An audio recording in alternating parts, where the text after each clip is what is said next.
All India Muslim personal law board ने आज से वक्फ मुहिम का ऐलान किया है। मुस्लिम पर्सनल लॉ बोर्ड के जनरल सेक्रेटरी मौलाना फजलुर रहीम मुजद्ददी ने बताया कि 11 अप्रैल से 7 जुलाई 2025 तक वक्फ मुहिम चलाई जाएगी।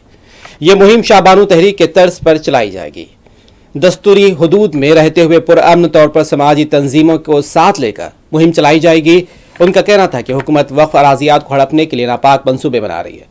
मौलाना ने बताया है कि इस मुहिम को शहरों, अजला, कस्बात, देहातों तक तोसी दी जाएगी। All India Muslim personal law board ने इस कानून को सुप्रीम कोर्ट में चैलेंज कर दिया है और उसके खिलाफ वक्फ बचाओ के उन्वान से एक कुल हिंद तहरीक आंदोलन का आगाज किया है। इस तहरीक का पहला मरहला आज 10 तारीख से शुरू होकर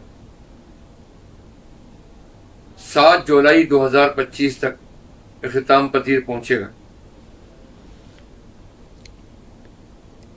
पहले मरहले में किए गए काम और उनके नताइज का जायजा लेकर अगले मरहले का ऐलान किया जाएगा।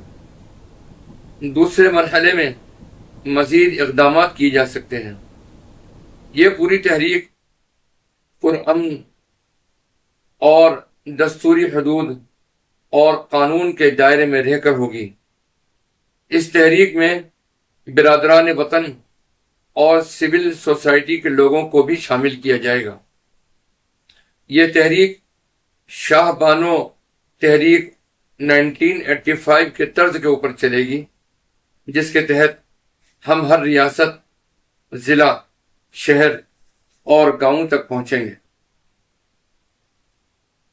याद रखिए कि इस तहरीक की कामयाबी उसे पुरअमन और पीसफुल तरीके से और मुस्तकिल मिजाजी के साथ मुसलसल चलाने में ही है, ताकि एक तरफ बीजेपी और शरपसंद अनासिर की जानिब से मुतनाज़ा वक्फ तरमीमात की हिमायत में जो बेबुनियाद और लग़्व और गुमराह कुन प्रोपेगेंडा किया जा रहा है, उसका सद्दबाब हो सके, बिरादरान वतन के दिलो दिमाग से शकूक और शुबहात को दूर किया जा सके, मुसलमानों को इन मुतनाज़ा तरमीमात की क़बाहतों और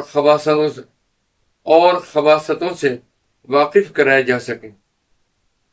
नीज़ इस मुहिम के ज़रिए एनडीए हुकूमत पर इतना दबाव बनाया जा सके कि वो इन मुतनाज़ा तरमीमात को वापस लेकर साबिक़ा कानून को बहाल कर दे।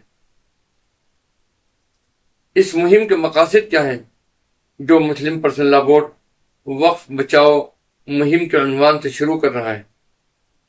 इस मुहिम के मकासद में नंबर 1, मुसलमानों को इन मुतनाज़ा तरमीमात की क़बाहतों और खबासतों और फ़िरक़ा परस्तों के मकरूह अज़ाइम और इरादों से मुल्क को वाकिफ कराना, बिरादरान वतन के जहनों से हुकूमत और शरपसंद